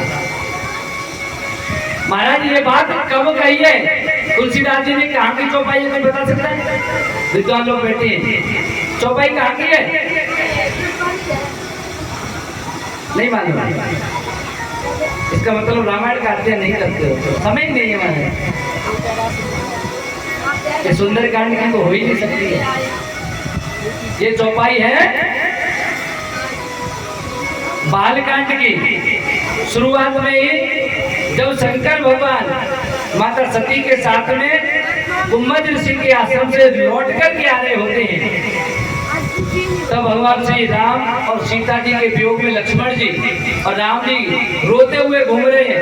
उनको देख करके शंकर भगवान को नमस्कार करते हैं, लेकिन माता सती कहती है ये तो राजा के कुंवर है, जो नारी के वियोग में ऐसे रोते हुए फिर रहे, कोई भगवान है? बहुत समझाया शंकर भगवान ने, सुबह से शाम हो गई लेकिन सती मैया की समझ में बात नहीं आई। और वैसे भी देवियों की समझ में आती है इतनी जल्दी, और जिसकी इतनी जल्दी समझ में आ जाए वो सती नहीं, वो तो पार्वती है। पार्वती जी की समझ में बहुत जल्दी आ जाती है बात, क्योंकि पहले जन्म में ठोकर खा चुकी है, अनुभव से सब कुछ प्राप्त हो जाता है। अनुभव कम में जो ज्ञान होता है, अनुभव का ज्ञान होता है, वो सबसे बड़ा होता है। पढ़ा हुआ ज्ञान आदमी भूल सकता है, लेकिन जो ठोकर खा करके अनुभव का ज्ञान मिलता है ना, उसे कभी भूल नहीं सकता। तब शंकर भगवान ने कहा अब तो होगा वही जो राम रच राखा और को कर तर्क बढ़ावे। अब ज्यादा उनसे बहस करने से काम नहीं चलेगा, अब तो वही होगा जो भगवान राम चाहेंगे। जाओ परमेश लेकर आओ, दर्शन ले आओ, परीक्षा होता तो वही है जो भगवान चाहते हैं। लेकिन धर्म प्रधान विश्व कर राखा प्रधान विश्व कर राखा जो जस करैया सकल चाखा जो जस कराई तो सकल जागा। ये तो ठीक है कि भगवान राम करेंगे वही होगा, लेकिन ये भी तो है कर्म प्रधान विश्व कर राखा। जैसा कर्म करोगे वैसा ही फल मिलेगा। हाथ पकड़ करके विश्व को अगर हम पान करेंगे तो कहो उमा भी क्यों नहीं मरही। अगर विश्व को खाएंगे तो शंकर भगवान कह रहे हैं बताओ माँ जी, ऐसा व्यक्ति हाथ पर रख करके खाए और फिर कहे हुआ वही जो राम रच रखा। अरे राम ने नहीं रचा है कि जहर खाओ तुम, लेकिन जानबूझ के खा रहे हो तो मरना तो पड़ेगा। हर बात भगवान के लिए नहीं है। ये तो तब है जब हमने पूरे अपने कर्म कर लिए, उसके बावजूद भी हमको उसका फल नहीं मिल रहा है, तब हम कह सकते हैं कि अब तो वही होगा जो राम जी चाहेंगे। लेकिन हम तो शुरुआत होते ना जगते से ही सवेरे ही काम करने नहीं जाएंगे, होगा वही जो राम रच रखा। हाँ, राम रचते हैं वही होता जब है जब हमारी इतनी अटल भक्ति हो जाए, भगवान राम के प्रति इतनी भक्ति हो, कृष्ण के प्रति इतनी भक्ति हो, अपने इष्ट देव के प्रति इतनी भक्ति हो कि हम केवल उसी के बल पर खड़े रहें, तब तो अच्छा लगता है। तब फिर भगवान वही करते हैं जो उनको अच्छा लगता है। एक बार यमुना जी के तट पर भ्रमण करते हुए परम तेजस्वी उद्धव जी महाराज जब मिलते हैं विदुर जी से, जब उनसे मुलाकात हुई, पूछा कौरव और कृष्ण आदि ने विषय में जानकारी ली, क्योंकि आपको पता होगा बलराम जी महाराज महाभारत होने से पहले ही द्वारिका छोड़ करके देशाटन करने के लिए निकल गए। कृष्ण भगवान को पता था कि इसमें कुछ अनितियां होंगी और ये इस बात को सहन नहीं कर सकेंगे, इसलिए इनको पहले निकाल दो कि आप तो जाओ तीर्थ यात्रा करे आओ। बलराम जी तीर्थ यात्रा के लिए जा रहे थे। इधर में विदुर जी जब मिले यमुना जी के तट पर तो वार्तालाप हुई, कन्हैया का क्या हाल है, क्या हो रहा है। तब इन्होंने विदुर जी को बताया। उद्धव ने महाराज बोलो सब जो कुछ होना था सब लबालब हो गया काम। सिंहासन पर अब तो धर्मराज युधिष्ठिर जी बैठ चुके हैं और यादवों का भी संहार हो चुका है। पूछा ऐसा कैसे हो गया। तब दुर्योधन के स्वभाव के बारे में बताते हुए कहते हैं कि दुर्योधन नहीं मानता है, इसने विदुर जैसे महात्मा को भी ये कहकर के अपने देश से निकाला दे दिया, अपने राज्य से निकाल दिया कि तुम मेरे यहाँ पर रहकर के मेरी रोटी खाते हो और शत्रु की बड़ाई कर रहे हो। भगवान श्री कृष्ण जब शांति संदेश लेकर के आए थे तब भी इसने यही कहा था, इस छलिया को उस ग्वाले को बांध लो पकड़ करके। उसे तो कन्हैया कृष्ण भी क्या लग रहा था, एक ग्वाला दिखाई दे रहा था। उसे नहीं पता कि किसने जरासंध जैसे व्यक्ति को 17 बार हरा दिया था। 18वीं बार केवल ब्राह्मणों के अनुरोध पर उनकी लाज बचाने के लिए द्वारिकापुरी बसा करके वहां रहने के लिए आए थे। उनको भी कंस जैसे दुष्ट को मारने वाले को भी वो एक ग्वाला समझता रहा और उनको बांधने की बात कर रहा था। इसलिए महाराज केवल एक दुर्योधन की गलती की वजह से और सबका सत्यानाश हो गया। कुल खानदान में कहते हैं ना कि पूत सपूत तो कादन संचय और पूत कपूत तो कादन संचय। पुत्र अगर सुपुत्र हो जाए तो मैं किसी प्रकार के धन को इकट्ठा करने की जरूरत नहीं है, वो बालक अपने आप इतना धन कमा लेगा कि हम सबकी पूर्ति पाता रहेगा। और अगर एक कुपुत्र पैदा हो जाए तो आप कितना भी पैसा इकट्ठा करके रख देना उसके लिए, महाराज वो उसको 2 मिनट में 2 ही दांव खेलेगा। और ये जुआ खेलने वाले फिर किसी की मानते नहीं है। अरे पांडव जैसे लोग जो जुआ में द्रौपदी जैसी अपनी पत्नी तक को अगर दांव पे लगा सकते हैं, इससे ज्यादा और कौन ज्ञानी हो सकता है, कौन अच्छे लोग हो सकते हैं। आगे मैत्रेयी जी उधर विदुर जी को कथा सुना रहे हैं, सुखदेव जी महाराज शुक्रताल में परीक्षित जी को कथा सुना रहे हैं, और इधर में नारद जी को ब्रह्मा जी, सनक सनंदन सनातन सनत कुमार इत्यादि सूत जी महाराज के द्वारा कथा श्रवण की जा रही है। और यहाँ माँ बिलोनी वाली के प्रांगण में बैठ करके हमारे द्वारा आपको कथा श्रवण कराई जा रही है। भागवत में एक ही कथा कई जगह पर चल रही है, 4 जगह चलती है महाराज। जैसे रामचरितमानस में राम कथा काकभूषण के द्वारा गरुड़ जी को सुनाई जाती है, याज्ञवल्क्य जी को उनके द्वारा उम्मद ऋषि के आश्रम पर वहां सुनाई जा रही है, शंकर भगवान के द्वारा माता पार्वती को सुनाई जाती है। 3 जगह पर अलग अलग सुनाई जाती है। वैसे भागवत भी अलग अलग स्थानों पर अलग अलग लोगों को सुनाई जा रही है। कहने लगे ब्रह्मा जी के शरीर से तम, जिसको अंधकार कहते हैं, और प्रकाश स्वरूप, मोह, अहम, भाग, महाभाग, भोगों की इच्छा इत्यादि उत्पन्न होते हैं। और इसमें जब हम केवल यही सोच लेते कि मैं मरा, हमें लगता है हम मर रहे हैं। अच्छा, मरेगा कौन? आत्मा तो अजर अमर है। आत्मा न मरती है न जन्म लेती है, आत्मा तो अजर अमर है। मरता कौन है? शरीर मरता है।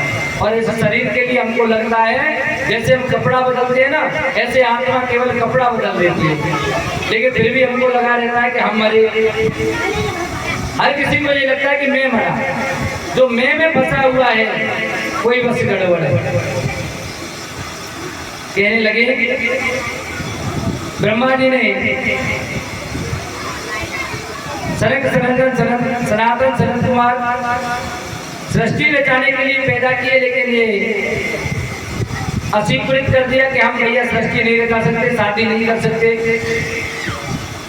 तब निवृत्त धार्मिक मार्गी होने की वजह से ब्रह्मा जी को क्रोध आ गया। मेरे बच्चे मेरा ही कहना नहीं मान रहे हैं। बाप को गुस्सा दबाती है जब बालक उनका कहना नहीं मानता है। एकदम से गर्म हो गए। क्रोध आने के कारण नील लोहित रुद्र पैदा हुए, और ये 11 रुद्र वहां पर उत्पन्न होते हैं।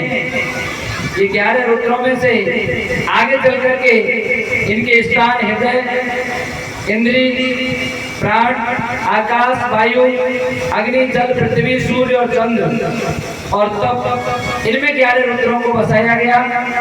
इनकी शादी की गई। सृष्टि करने के लिए जब ब्रह्मा जी ने इनसे कहा तो इन्हें ऐसी सृष्टि कर दी जैसे स्वयं थे क्रोध के कारण उत्पन्न हुए। इसीलिए इनसे पैदा होने वाले जो बालक भी हुए वो भी सबके सब भयानक राक्षस जैसे पैदा हुए। कल भी बताया ना मैंने, परसों के दिन शायद प्रथम दिवस की कथा। जैसे जाके नदी नवारे वैसे वाके मरेगा, और जैसे जाके मैयो बाप वैसे वाके लड़ेगा। बच्चे भी वैसे ही हो जाते हैं। अब ये खुद ही गुस्सा से उत्पन्न हुए तो इनके बच्चे भी वैसे ही पैदा हुए। तब मैत्रेयी जी कहने लगे ब्रह्मा जी ने उन्हें सप्त ऋषियों को पैदा किया। मरीचे अंगिरसो पुलस्ता पुलह केतु भृगुर्वसिष्ठो दश्च दश मस्त्र नारद। सप्तऋषि मरीचि, अंगिरा, पुलस्त्य, पुलह, क्रतु, भृगु, वशिष्ठ, दक्ष और नारद, इनको उत्पन्न किया। और इनसे विभिन्न अंगों से अलग अलग इनको पैदा करके इनसे कहा, मरीचि जो ऋषि हुए वो मन से हुए, अत्रि आंखों से, अंगिरा ऋषि मुख से, पुलस्त ऋषि कानों से, पुलह ऋषि नाभि से, क्रतु हाथ से, भृगु चमड़े से, वशिष्ठ है वो प्राणों से, दक्ष प्रजापति अंगूठे से और नारद ऋषि को अपनी जांघ से पैदा किया। आगे चल करके इन्होंने अपने शरीर से अन्य अन्य दिशाएं और अन्य जीवों को उत्पन्न करते गए और इनसे फिर आगे चल करके कहा कि आप इस सृष्टि का निर्माण कीजिए। आगे चलकर जब सृष्टि निर्माण हुआ, विदुर जी से कहने लगे कि हे विदुर जी, ब्रह्मा जी ने उत्तर पूर्व दक्षिण पश्चिम इत्यादि दिशाओं को पैदा किया। मुख से अधर्म कर्म प्रायश्चित और सभी प्रकार की विद्याएं, आयुर्विद्या, धनुर्विद्या, गांधर्व विद्या, शिल्प कर्म इत्यादि ये सब भी प्रकट किए। यज्ञ के जो 4 कर्म होते हैं, अधर्व, होता, उद्गाता और ब्रह्मा, इन चारों को उत्पन्न किया। 4 प्रकार के आश्रम और उन चारों के भेद बताए। पहला आश्रम होता है ब्रह्मचर्य, ब्रह्मचर्य आश्रम। दूसरा होता है गृहस्थ, तीसरा वानप्रस्थ और चौथा संन्यास आश्रम। ये आश्रम पूर्व काल में तो लोग इन पर चलते थे। जब ब्रह्मचर्य आश्रम अर्थात जन्म लेने से और जब तक व्यक्ति की आयु लगभग 21 वर्ष 18 वर्ष तक होती, तब तक की आयु ब्रह्मचर्य में गुजरती। आश्रम में जाकर के विद्या अध्ययन करते थे। बालक ब्रह्मचारी होता था। जब वहां से लौट करके आते, जब उनके गृहस्थ आश्रम में जब बालक प्रवेश करता, आजकल हमने केवल एक रिवाज पकड़ रखी है। विवाह में हल्दी चढ़ाने का कोई रिवाज होता है? हल्दी चढ़ाई जाती है ना विवाह में। आपके यहाँ चढ़ती कि नहीं चढ़ती है? जवाब तो दे दिया कर, कि चढ़ती है। क्यों चढ़ाई जाती है हल्दी, बताएं? हल्दी चढ़ाने का क्या लाभ है, कोई बता सकता है? गोरा हो जाए इसलिए। अगर हल्दी से गोरा होता ना तो मैं अपनी भैंस पे 5-4 किलो रगड़ देता, वो भी गोरी हो जाती। हल्दी चढ़ाने से कोई गोरा काला पीला नहीं होता है। हल्दी का जो स्वभाव होता है वो शरीर में गर्माहट पैदा करना होता है, उत्तेजन। पहले बालक बालिकाएं जब कहा रहते थे, आश्रम में रहते थे, ब्रह्मचर्य का पालन करते थे, उनको उत्तेजक बनाने के लिए उनको गृहस्थ आश्रम में जाना, इसलिए उन पर हल्दी का लेपन किया जाता था, जिससे उनके शरीर में गर्माहट आ सके, इसलिए हल्दी चढ़ाई जाती थी। लेकिन आजकल तो ब्रह्मचर्य नाम का कोई काम ही नहीं रहा। ब्रह्मचर्य आश्रम कुछ जानते ही नहीं है। उसके बाद गृहस्थी में, और गृहस्थी में फंसने के बाद जैसे ही 40, 45 साल, 50 साल की उम्र हो जाती तो वानप्रस्थ अर्थात घर को छोड़ देते थे, जंगल की ओर चले जाते। भजन करेंगे भैया भगवान का। और जब भगवान का भजन करते, जब उनको सबसे वैराग्य हो जाता, तब जाकर के संन्यास धारण कर लेते। इस प्रकार से 4 अवस्थाएं होती थी। लेकिन आजकल तो चाहे वो बचपन से लेकर के मृत्यु तक रहना घर में ही है। कुछ लोग तो हैं आज भी ऐसे।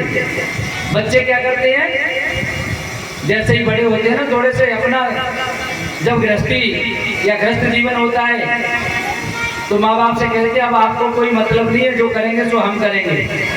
वानप्रस्थ जैसा ही हो गया, बाहर खटिया डल जाती है, घर के अंदर नहीं जाते, वही ला करके उनको रोटी पानी सब व्यवस्था वही हो जाती है।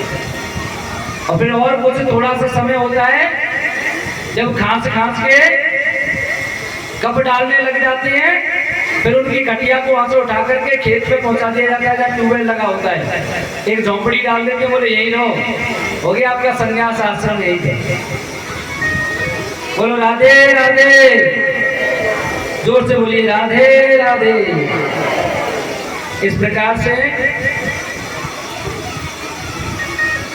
कथा में आगे कहने लगे कि महाराज आपने बताया किस प्रकार से ब्रह्मा जी के शरीर से इस संसार की उत्पत्ति हुई है। अब आप कृपया करके मुझे बताइए कि यज्ञ मूर्ति भगवान हिरण्याक्ष को मारने के लिए 12 का अवतार धारण किया, ये हिरण्याक्ष इतना बलवान कैसे हुआ, कृपया करके हमें ये बताइए। अच्छा, कथा तो आप सबने भक्त प्रहलाद और हिरण्याक्ष की सुनी ही होगी, तो थोड़ा सा दर्श करते हुए हम आगे बढ़ेंगे कथा में, क्योंकि आज कथाएं बहुत करनी है। कपिल भगवान के जन्म तक पहुंच रहे हैं लगभग, और कल भगवान श्री कृष्ण के जन्म की कथा होनी है, उसमें राम कथा भी आएगी। और राम कथा तो आपको पता है, अगर एक बार अंदर घुस गए तो सत्य कह रहा हूँ, व्यासपीठ से मैया का दरबार है। आगरा जिले के इरादत नगर के पास में रघुपुरा नाम का एक गांव है। 1 महीने तक राम कथा कही हमने। उस राम कथा में 1 महीने की राम कथा में 12 बजे से कथा पे बैठते 5 बजे तक, ज्येष्ठ का महीना लागत जेठ कृष्ण पक्ष पंचमी से आषाढ़ की कृष्ण पक्ष पंचमी तक कथा रही। और उसमें भी उत्तर कांड में तो हम बिल्कुल प्रवेश ही नहीं कर पाए। 1 महीने में भी 7 कांड होते ना, उत्तर कांड में तो हम पहुंच ही नहीं पाए। लंका कांड करके बस भगवान का राज तिलक अंतिम दिन, वो भी लोगों के कहने पर जल्दी जल्दी में करा दिया था। नहीं, मुझे तो लग रहा था कि वो भी हो पाता कि नहीं। राम कथा इतनी विस्तृत हो जाती है, कथाएं तो भगवान की है, सभी विस्तृत हो सकती हैं, इसीलिए थोड़ा थोड़ा सा दर्श करते हुए चलेंगे कथाओं को। कहने लगे भगवान एक बात बताओ, ये हिरण्याक्ष इतना बलवान कैसे पैदा हुआ। तो मैत्रेय जी कहने लगे, एक बार दक्ष की पुत्री दिति है, जो कि मारी ऋषि के लिए ब्याही हुई है, कश्यप ऋषि के लिए। और कश्यप ऋषि के पास में आकर के संध्या के समय पर कहने लगी, महाराज मुझे एक पुत्र की कामना है। ऋषि कहने लगे, देवी ऐसे समय पर हमको 4 चीज त्याग देनी चाहिए। कब? संध्या वंदन के समय पर, जब सूर्य ढलने को होता है उस समय पर हमको 4 कार्य नहीं करने चाहिए। कौन कौन से? चत्वारिमानि कर्माणि संध्यायां परिवर्जेत, आहारं मेथुनं निद्रा स्वाध्यायं च चतुर्थकम्। भोजन नहीं करना चाहिए जब सूर्यास्त हो रहा है, या तो सूर्यास्त से पूर्व या फिर सूर्यास्त के बाद आप भोजन करें। सूर्यास्त के समय जो 1.5 घंटे का समय होता है, उस उतने समय में हमको भोजन नहीं करना चाहिए। आहारम मैथुनम निद्रा, भोग विलास, स्त्री संसर्ग नहीं करना चाहिए, और सोना नहीं चाहिए, स्वाध्याय नहीं करना चाहिए, अध्ययन नहीं करना चाहिए। अगर वेदाध्ययन कर रहे हैं, भगवान का नाम संकीर्तन रामायण पढ़ रहे हैं, वो चीज अलग है, लेकिन अन्य प्रकार का अध्ययन उस समय नहीं करना चाहिए। अगर जो व्यक्ति ऐसा करता है तो क्या होता है? आहारे जायते व्याधि गर्भदोष में तुने निद्रायाम हरते लक्ष्मी स्वाध्याये मरणम ध्रुवम। जो उस समय भोजन कर रहे होते हैं ना, तो उस भोजन के करने से व्यक्ति रोगी हो जाता है, रोग उत्पन्न हो जाते हैं। और इस समय पर जो स्त्री संसर्ग कर रहे हैं, उससे जो बालक की उत्पत्ति होगी वो कैसा होगा? दुष्ट बालक होगा, राक्षस प्रवृत्ति का होगा। ऐसे समय पर अगर निद्रा ले रहे हैं, नींद ले रहे हैं, सो रहे हैं, सोने से लक्ष्मी का नाश हो जाता है, धन घर से चला जाता है। और जो इस समय पर स्वाध्याय कर रहे होते हैं उनके लिए तो समझ लो मरने के समान है, मृत्यु के समान है। बहुत समझाया, लेकिन कहते हैं ना काहन क्रिया कर सके, स्त्रियां हैं, बाल हट, राज हट और एक हट स्त्रियां हट, ये तीन हट बड़ी तगड़ी होती है। राजा जो ठान ले वो करके रहता है, बालक जो ठान ले वो करवा के रहता है, और स्त्री भी ठान ले तो वो भी उसी कार्य को करवा लेती है। नहीं मानी, बहुत समझाया। महारानी आप समझिए, देवी आप समझिए, इन भोग विलास में कुछ रखा नहीं है। भोगान भुक्ता वयमेव भुक्ता तपो न तप्तम वयमेव तप्ता कालो न यातो वयमेव याता तृष्णा न जीर्णा वयमेव जीर्णा। ये मान लीजिए, ये भोग है, ये कभी भ्रष्ट नहीं होते। हम समझते हैं कि शायद हमने भोगों को भोगा है, लेकिन हम भोगों को नहीं भोगते, भोग ही हमको भोग जाते हैं। भोगों के द्वारा हमारा भोजन बन जाता है, हमारा भोग हो जाता है। और हम समझते हैं कि हमने बहुत तपस्या कर ली, तपस्या करने से कभी कोई तृप्त नहीं होता, वयमेव तृप्ता, बस हम स्वयं तृप्त हो जाते हैं। हमको लगता है हमने बहुत तपस्या की है, बहुत तपस्याधारी है, ऐसा लगने लग जाता है। वयमेव तृप्ता। और कहते कालो ने या तो वयमेव भी आता, कहते वहां तो काल आएगो। कोई मर जाता है ना, पूछते कैसे मरे, अरे भैया मर के आ गो, काल आएगो।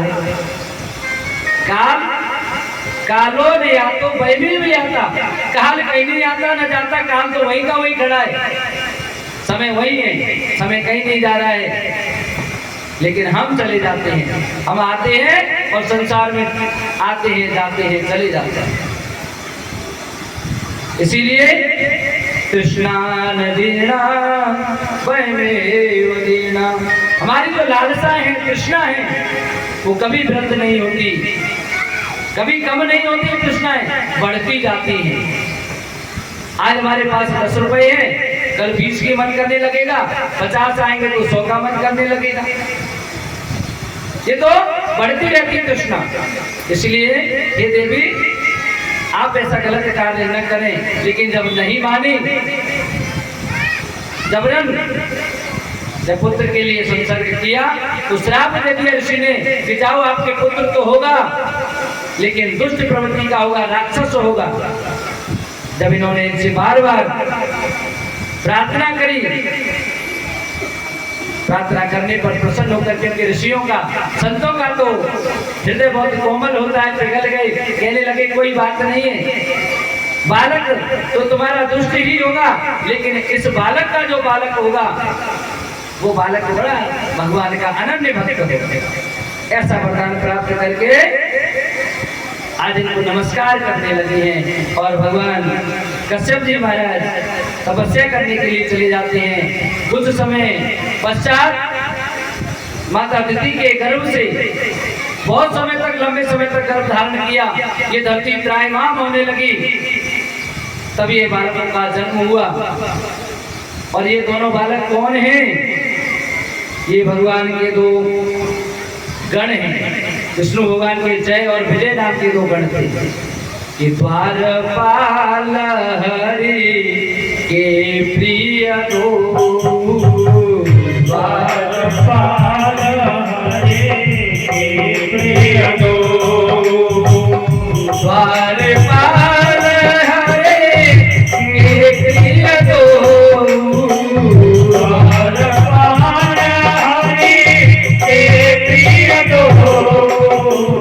जय और विजय जान सबको, जय और विजय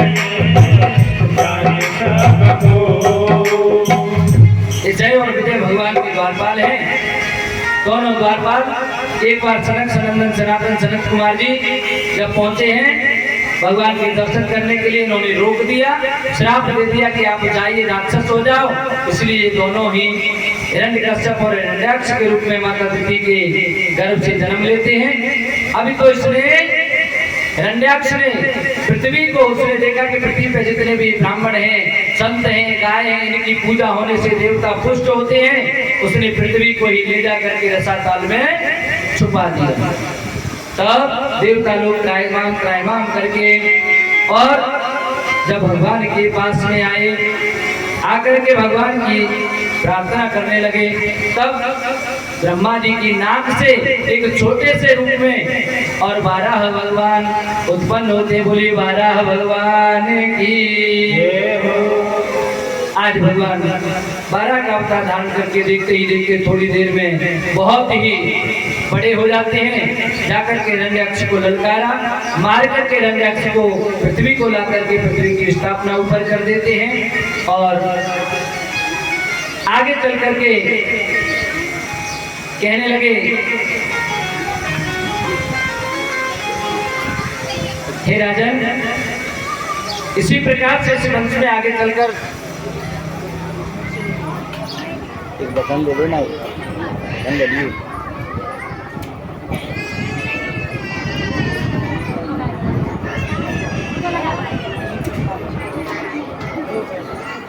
पौने 3 हो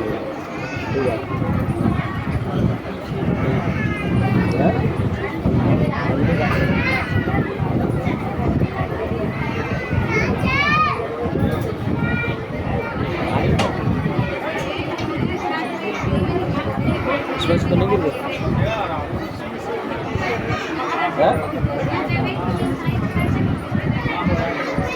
सुखदेव जी गोंडा हो नहीं जा सकते यार। काला को कर रहे हो चालू अरे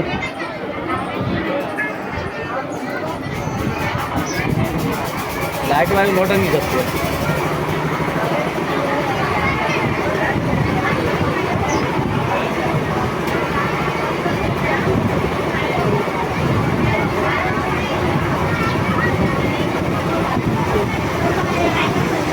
बोले भागवत भगवान